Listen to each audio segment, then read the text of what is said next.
Manfaatlar to'qnashuvi. Manfaatlar to'qnashuviga oid hollarga nisbatan ko'riladigan choralar. Manfaatlar to'qnashuvi hollarini tartibga solish uchun ularning o'ziga xos xususiyatlarini hisobga olgan holda quyidagi choralardan biri ko'rilishi kerak.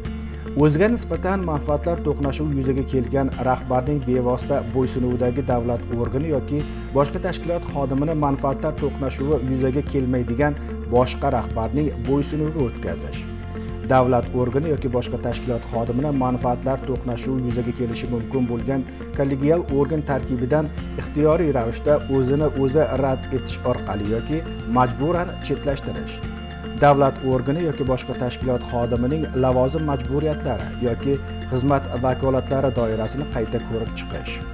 Davlat organi yoki boshqa tashkilot xodimining davlat organining yoki boshqa tashkilotning manfaatlar to'qnashuviga olib kelishi mumkin bo'lgan axborotidan va hujjatlardan foydalanishga cheklovlar belgilash. Davlat organi yoki boshqa tashkilot xodimining yakka tartibda qarorlar qabul qilishga doir vakolatlarini qonunchilikka muvofiq amalga oshirishi ustidan kollegial nazoratni ta'minlash.